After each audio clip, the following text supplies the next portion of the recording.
penalties, missed opportunity, and everything else. Undisciplined football. The Broncos too inconsistent in a season-opening road loss to the Seattle Seahawks. You get the instant reaction about Russell Wilson's return. What do the Denver Broncos fix, and where do they go from here? You get that and much more on today's brand new episode, Locked on Broncos. You are Locked on Broncos, your daily Denver Broncos podcast. Part of the Locked on Podcast Network. Your team every day. What's up, Broncos country? Welcome into a brand new episode, Locked on Broncos, your daily Denver Broncos podcast, part of the Locked on Podcast Network, your team every day. Thank you so much to everybody in Broncos country who tunes in and make Locked on Broncos their first listen of the day every single day. Free and available everywhere you get your podcast in audio format, or whether you watch us on YouTube. Do us a favor, hit that subscribe button down below.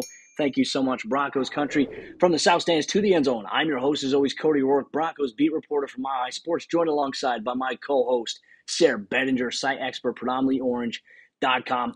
Not the ideal start that Broncos country wanted for a team that has high aspirations this upcoming season. The Broncos lose the season opener on the road 17-16 to the Seattle Seahawks. Russell Wilson's homecoming to where it all began, spoiled by missed opportunity, inconsistency, and undisciplined football. And we almost had a vintage Russell Wilson fourth quarter comeback on his old home field against his old team, right? I mean, all the stars seemed to be aligning, but unfortunately they were aligning for Geno Smith to have his little post-game quote that he said, or, hey, Geno, everybody's been writing you off. And, well, I didn't write them back. And oh my gosh, Cody. I mean, this was undoubtedly what we said before the game. It was the Super Bowl for the Seahawks this year. This is the game they wanted to win more than any other. You could hear it as the boos rained down on Russell Wilson when he took the field, as obviously a lot of, former Seahawks, even former Seahawks players taking to Twitter. I saw something out there by Doug Baldwin even. So,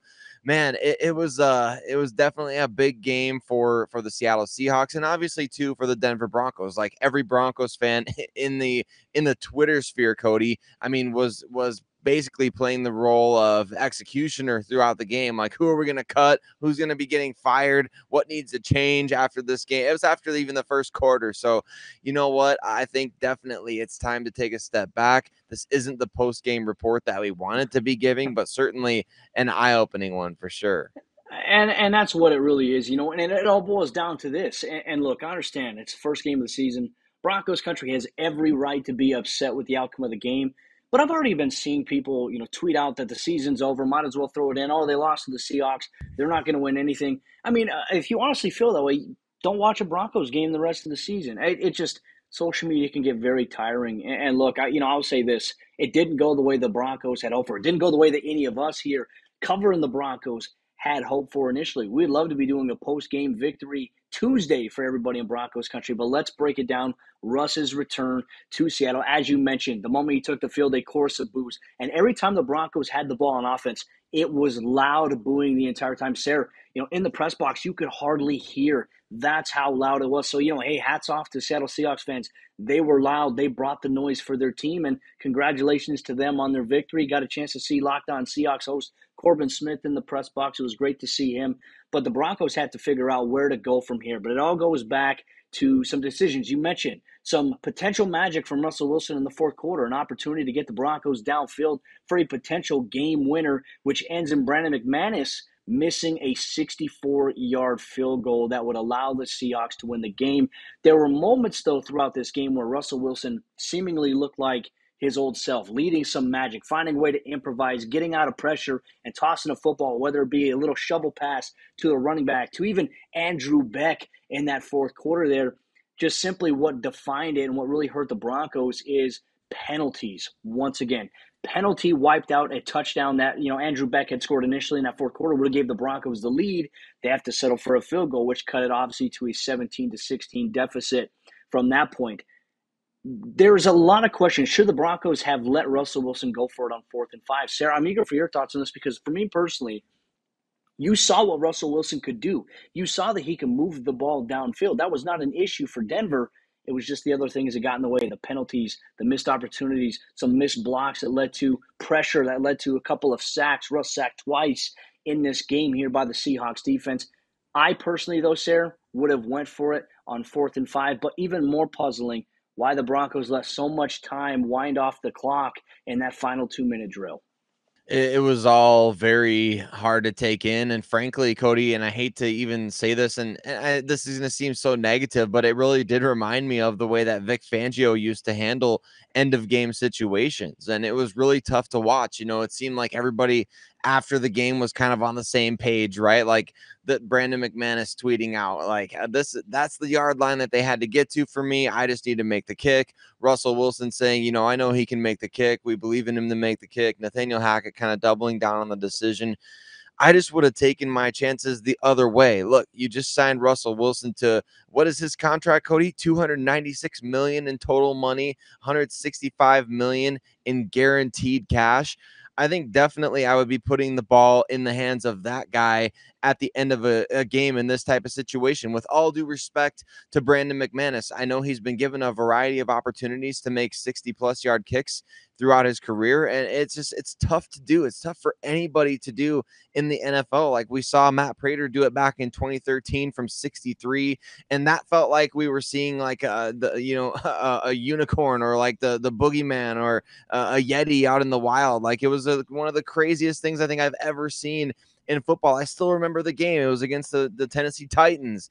So, I mean, it's one of those crazy things that you'll remember forever if you see it. It's kind of it's weird that Nathaniel Hackett in his first game as a head coach, with Russell Wilson averaging 8.1 yards per attempt, throughout the game. Cody, it just didn't really make sense to me. You got a quarterback that's an MVP caliber player. At least that's what you're paying him to be, completing 69% of his passes. The offense was moving the ball. Javonte Williams averaging over 6 yards a carry. I think there's a lot of different ways you could have gained 5 or 6 yards in that instance to kick a 64-yard field goal. Not to mention, we haven't even talked about the clock was bleeding down from 2 minutes throughout this whole situation. So it was just a bizarre deal, Cody. And I think really kind of inexcusable from Nathaniel Hackett in this, and just the way this game was managed in the final 2 minutes. And Broncos country, as we said, the frustration is at an all-time high on social media. Trust me, I've seen it in my Twitter mentions. We understand it. But this is an opportunity. The Broncos have to find a way to learn from this. There's no other way. You can either throw in the towel, or you can find a way to grow from the things that you made the mistakes on. And that's a big challenge this week for this Broncos football team. And Broncos country, coming up here in just a moment, Sayre and I are going to dive a little bit deeper into what went wrong and what the Broncos absolutely 110% must fix going forward. But before we do that, let me tell you about the sponsors of today's episode, Lockdown Broncos. First off, our good friends over there at Prize Picks, and Prize Picks is daily fantasy sports done right. With the Prize Picks app, you choose 2 to 5 players that you're focused on heading into the week, and these players will have a projection set by Prize Picks, and you simply choose whether or not they will have more or less than their Prize Picks projection, which could allow you to win 10 times your money on any entry. There's no competing against other people. It's just you versus the projections available. So download the Prize Picks app or go to prizepicks.com to sign up and play daily fantasy sports. First-time users can receive a 100% instant deposit match up to $100 with promo code LOCKEDON. If you deposit $100,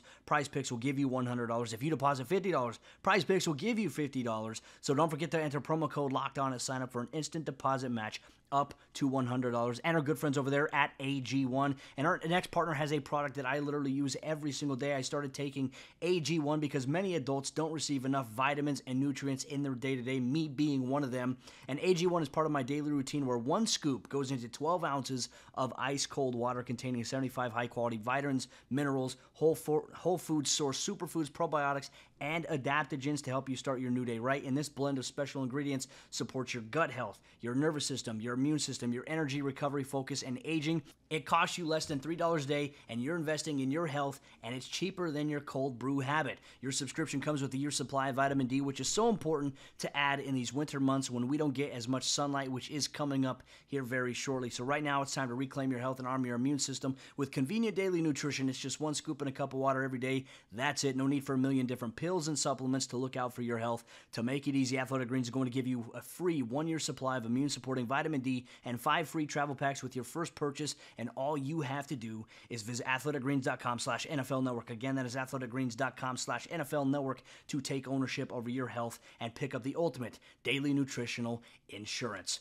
All right, Sayre, let's continue on in our Lockdown Broncos postgame report. The Broncos open up the season 0-1 after a very disappointing road loss. Too many missed opportunities by this Broncos football team against the Seattle Seahawks team that they should have beaten. Thank you so much, Broncos Country, for tuning in and making Lockdown Broncos your first listen of the day every single day on your favorite audio podcasting platform or whether you watch us on YouTube. Sayre, let's dive into what needs to be fixed for this Broncos team after a disappointing season opening loss to the Seattle Seahawks.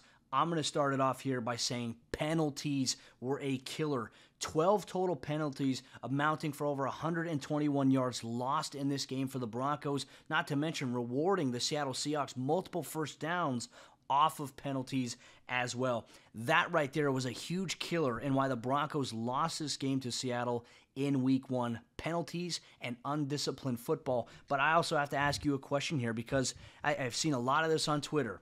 A lot of people are saying, well, this wouldn't have happened if the Broncos played their starters in the preseason. I beg to differ.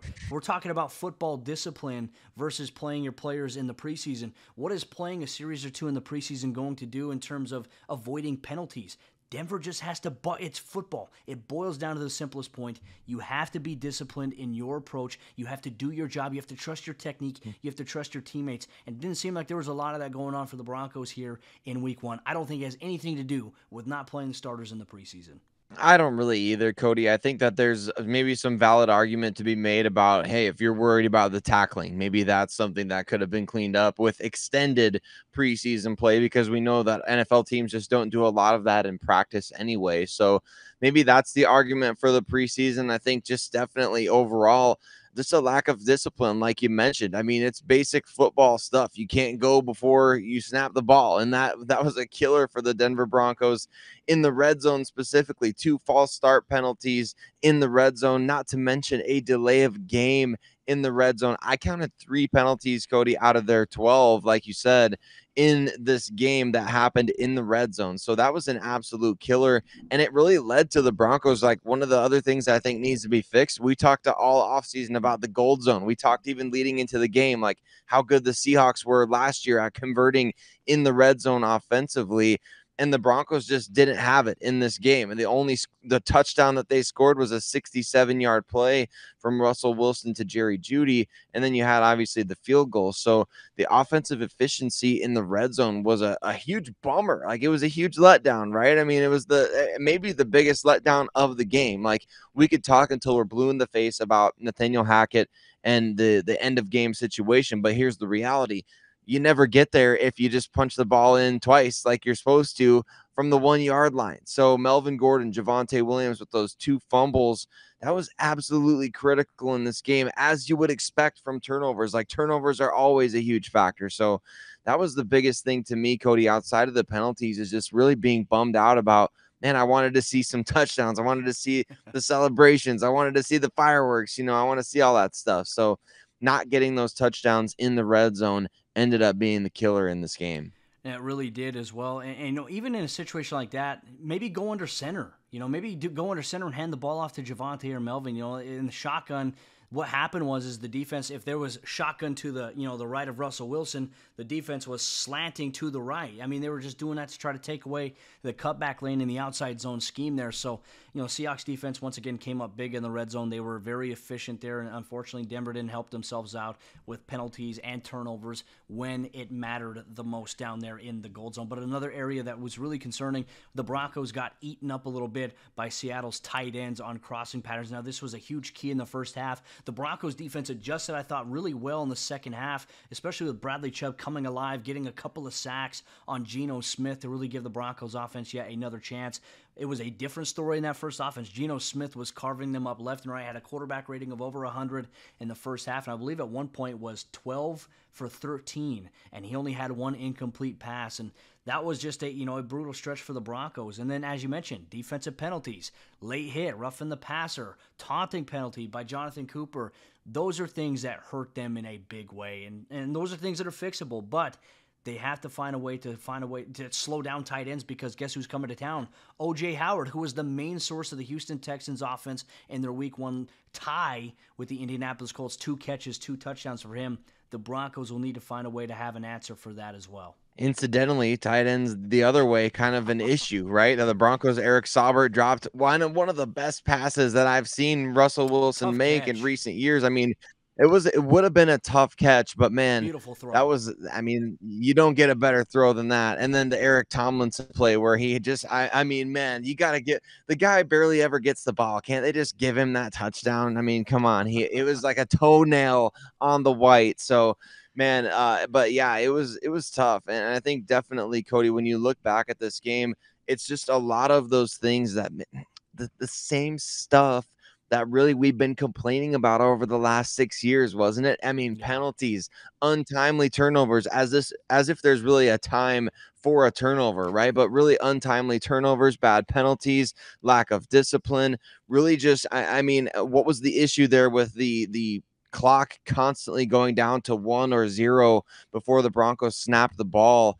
I mean, it seemed like there was maybe some communication issues. Obviously, it was very loud in there. Of course, we get that, but man, it's, I mean, it was something to watch. I mean, it was very stressful. I mean, I don't know how it was being at the press box, but just being at home watching this game, like, it was super stressful. I was trying to enjoy some like popcorn during the game, Cody, and I was almost like nervous eating. I'm like, I'm not even hungry right now. I don't even know why I'm shoveling popcorn down my gullet. But it was just very nerve-wracking, and I think that that's not what we really wanted or expected from the Broncos with Russell Wilson at the helm. Even though there is a lot of new for this team, we expected to see a lot more of what we saw from, when he was distributing the ball very well to Courtland Sutton, Jerry Jeudy, the running backs. So it was a little concerning in that regard, but I think there's ways, for us to look at this positively as well. Yeah, one thing too, especially going in the locker room and hearing players, they were talking to us about, the game and the message. And one thing Russell Wilson said, one message he had for all the players is, hey, we have to be unwavering because, look, this is one game. We didn't play our best. We have a lot of things that we have to correct, but we have to be unwavering. We can't let this one loss define the rest of our season. And that was a message that, resonated with all of his teammates. Dalton Reisner, Andrew Beck said, hey, we just have to be unwavering. And so I think that's the theme of the week. Can the Broncos take that and carry that over into this week's preparation? Because now it's a turnaround. Now the focus is on the Houston Texans, who are 0-1 with one tie with the Indianapolis Colts. But, the schedule's going to get tougher here for the Broncos. There's some other things that they need to adjust on. We're going to touch on some other news and notes here from this Broncos football game, including an injury to a key member of the Broncos offensive line. We await further status on him coming up here in just a moment. But before we do that, let me tell you about BetOnline.net, the sponsor of today's episode, Lockdown Broncos. And BetOnline.net is your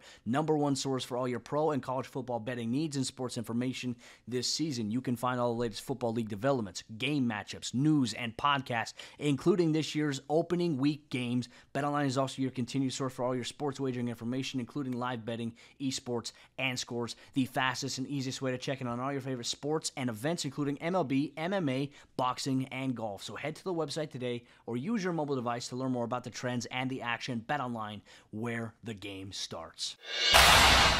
As we continue on today's episode, Lockdown Broncos, the Broncos drop a very disappointing season opener to the Seattle Seahawks, 17-16, and some questions still remain to be answered this week here for this Denver Broncos football team. Thank you so much, Broncos country, for tuning in, making Lockdown Broncos your first listen of the day every single day. We appreciate you so much here on the postgame report. Win, lose, or draw, Broncos country, thank you so much. Sayre, my friend, we have a lot to get into as well to kind of wrap up this game. The Broncos dealt with an injury to Quinn Miners, who suffered a hamstring injury in that second quarter, and he did not return. So veteran Graham Glasgow had stepped in, and luckily the Broncos had a guy like him stepping in at that position, as we've talked about. You're one injury away from wishing you had a veteran, and I thought Graham did a decent job for the most part. But for me, no Billy Turner, didn't play in this game as well, was inactive as he continues to work his way back from the knee.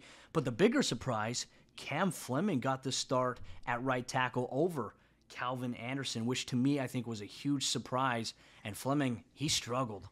Yeah, it was definitely a surprising thing before the game. I think we all kind of figured, well, if Billy Turner can't go, it's going to be Calvin Anderson. But Cam Fleming being out there, and then obviously you lose Quinn Miners, so you're losing your two guys. I mean, and not necessarily losing. I guess you can't lose Billy Turner if he hasn't been out there yet. But essentially, you don't have your top two guys over there on the right side. And Graham Glasgow did get pushed into Javonte Williams on that play where Javonte fumbled. So we'll have to go back and kind of just watch that to see what happened. But I thought he did hold his own for the Yep. most part coming into this game for sure. So Lloyd Cushenberry said on that one, because I think Coach Hackett even mentioned there was a miscommunication. The Broncos were supposed to check to some other play on that play. That didn't get communicated all the way across, and that's what led to obviously the pressure inside the backfield. But obviously for Javonte, getting hit, fumbling the football, there was a miscommunication on that play from what Lloyd Cushenberry had said. oh, there you go. Yeah, that definitely explains it. And I mean, that's the difference in the game, right? That's a tough spot for that miscommunication. But the They Broncos win have to if they go don't back. do They have that. to exactly. They win. It's the difference between winning and losing the game. So certainly, Cody, one of those things where you just kind of look back on and you can't help but wonder. I felt like Jonas Griffith, though, playing, in his first game back after the elbow injury. I thought he was out there playing very fast. I know there was some missed tackles early in this game, not from Jonas specifically, but the defense as a whole was kind of missing a number of tackles. It felt like every other play, Rashad Penny or somebody else was running into the second and third level. So I think definitely they tightened things up in the second half. He was out there playing fast, looking good. Randy Gregory forcing a fumble in his first game as a Denver Bronco. Bradley Chubb, like you mentioned, 2 sacks, including a strip sack. Absolutely destroyed the rookie offensive tackle Charles Cross on one of those plays. So I mean, man, it was there was a lot of positives to take from this game. Like we talked about. I mean, the Broncos should have won this game. They should have scored twice on those 2 running plays. Not to mention they should have scored on the Andrew Beck play that you mentioned as well. So definitely, Cody, they could have easily scored 30 points in this game. We could be talking about all these positive things, like the Broncos Yeah. scored 30. Bradley Chubb had 2 sacks. Randy Gregory forced fumble, but instead we're talking about end of game management. We're talking about the 2 fumbles. We're talking about this and that. But there was a lot of good, including the fact that Jerry Jeudy finally got on the board. I think we talked about it. 616 days since he scored his last NFL touchdown. He not only got a touchdown, but he went over 100 yards as well. See, that's exactly, some positive things we can take away, right? And look, Broncos country, a loss is a loss. It sucks. I get it. We have to focus on the good and the bad, right? And that's what you're going to get here, Locked On Broncos. We're going to break down everything. We've talked about the bad. We can highlight a little bit of the good and things that Denver can build on going forward this season. I like what you mentioned about Jerry Jeudy. The downside about this being a loss for the Broncos is we don't get to talk about how exciting and how entertaining it was seeing Patrick Surtain and DK Metcalf battling with each other. Those 2 guys had a great battle, and Surtain held his own. I was very impressed with him, and he just continues to take that next step in his career. But unfortunately, there's no moral victories. The Broncos lost the game. They're 0-1. They have to regroup and find themselves ahead of Week 2 when the Houston Texans come to town this upcoming Sunday. Javonte Williams having some impressive feats there. I want to go back to a Bradley Chubb sack, a strip sack. We talk about just bad bounces, right? Obviously, the Broncos had the 2 fumbles in the red zone with Javonte and Melvin. Bradley Chubb forced that fumble, and it just landed perfectly in the offensive tackle's hands. Like, that's just the type of night it was for the Broncos. Nothing bounced their way. But you know what, Broncos country? It's another week of opportunity. It's another week of practice and preparation. The Broncos have a lot to address. Clock management, penalties, being a little bit more disciplined and finding a ground to be consistent is going to be a key for this football team in order to win games in 2022. Not off to a good start for this Broncos team, but you know what? There's 16 more weeks left, and we have you covered here every step of the way on the Locked On Broncos podcast. With that said, Broncos country, thank you so much for tuning in, making Locked On Broncos your first listen of the day every single day, free and available everywhere you get your podcast, or whether you're watching us on YouTube. Sayre, Bedinger, and myself, we're back at it again tomorrow with a brand new episode, Locked On Broncos. We'll hear from Coach Hackett after he's had a chance to review the tape and much more. Plus, we look ahead to the Houston Texans coming to town. With that said, Broncos country, hit that subscribe and that follow button so you never miss out on a day's worth of Denver Broncos news, content, coverage, and more. Let's ride.